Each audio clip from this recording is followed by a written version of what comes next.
आदरणीय किसान सज्जनों का मौसम जगत टीवी पर हार्दिक स्वागत है। तो किसान भाइयों, एक सिस्टम था जो कि लगभग फिलीपींस सागर से उठा था, जो कि लगभग अब बंगाल की खाड़ी के जो आसपास के क्षेत्रों पर बना हुआ है, जिसकी वजह से अब लगातार इंटेंसिफाई सिस्टम होने के कारण ये अब अगले 24 घंटों के दौरान क्या ये डिप्रेशन बनेगा या वेलमार्क बनेगा, उसके बारे में आपको जानकारी दी जाएगी। इस समय के अनुमान के हिसाब से देखें तो ये एक वेल मार्क सिस्टम है, जिसकी वजह से कुछ बारिश की गतिविधियां हैं वो राजस्थान के क्षेत्रों में भी बढ़ने की आशंका है फिलहाल आज के हिसाब से दिख रही है। बाकी राजस्थान के क्षेत्रों पर एक फ्लो का जो हम कह सकते हैं कि नमी का फ्लो बना हुआ है, जो कि लगभग पूरी राजस्थान के आसपास से नमी वाली हवाएं लगातार अरब सागरीय जो बंगाल की खाड़ी वाली हवाएं हैं लगातार वहां पर भी पहुंच रही हैं, लगभग मध्य प्रदेश के भागों तक।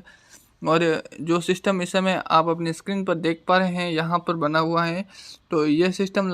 हम लगभग देखें तो ये विजयवाड़ा के आसपास के क्षेत्र हैं, नेल्लोर के आसपास के क्षेत्र हैं और हैदराबाद से सटे इलाकों के आसपास के क्षेत्र पर बना है, जिसकी वजह से राजस्थान के क्षेत्र में तो फिलहाल कोई गतिविधियाँ इसकी अभी कोई गतिविधियाँ नहीं है, परंतु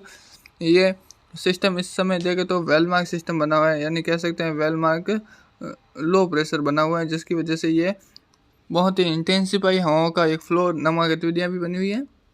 एक फ्लो यहाँ पर बना हुआ है जो कि लगातार नमी वाली हवाओं की गतिविधियाँ हैं वो इस फ्लो के अंदर देखने को मिली हैं, जिसकी वजह से यहाँ पर अगले 24 घंटों के दौरान मध्यम से तेज वर्षा होने के आसार बने हुए हैं। बाकी लगातार नमी वाली हवाएं हैं वो लगातार भारत के क्षेत्रों में बन रही हैं। फिलहाल इसके आगे बढ़ने के 2 ट्रैक ही हैं। हमने पिछले वीडियो में आपको बताया था कि इसके आगे बढ़ने के 3 ट्रैक हैं, परंतु अब 2 ट्रैक हैं। इसके ज़्यादातर इलाकों में यहाँ से ऐसे पहुँचने की आशंका लग रही है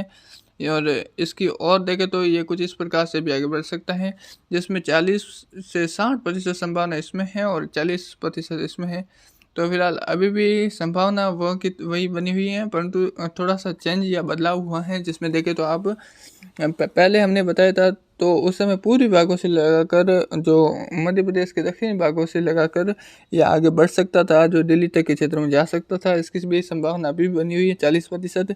परंतु इसके जब हम कहें तो अभी तक मानसून की सक्रियता है वो आधे भारत में अभी भी रहने के आसार है, क्योंकि जो सिस्टम आया इसकी वजह से फिलहाल आधे भारत में मानसून की सक्रियता देखने को मिल जाएगी। और गुजरात की तरफ आने की 60% संभावना इसलिए भी है क्योंकि अभी भी मानसून की सक्रियता दक्षिण भारत में देखने को मिलेगी और यहाँ पर लगातार मिलने के आसार भी बने हुए हैं, क्योंकि अभी तक मानसून की वापसी आपको मैं बताऊं कि किस प्रकार हो रखी है। तो ये कुछ इस प्रकार से मानसून की वापसी हो रखी है। इस समय के अनुमान के देखें तो अब परसों और कल के अनुमान के हिसाब से देखें तो यहाँ तक पहुँचने के आसार भी बने हुए। इससे आगे हम नहीं कह सकते कि मानसून की कोई वापसी होती है, क्योंकि दक्षिण भारत में हर सीजन में वर्षा होने के आसार बने रहते हैं, यानी हर सीजन में यहाँ पर बारिश की गतिविधियाँ होती रहती हैं। तो यहाँ पर फिलहाल हम कोई नहीं कहते हैं कि तो जो मानसून की वापसी की जो सिरा लास्ट हम कहें तो यहाँ तक है कि लगभग यहाँ तक मानसून की वापसी,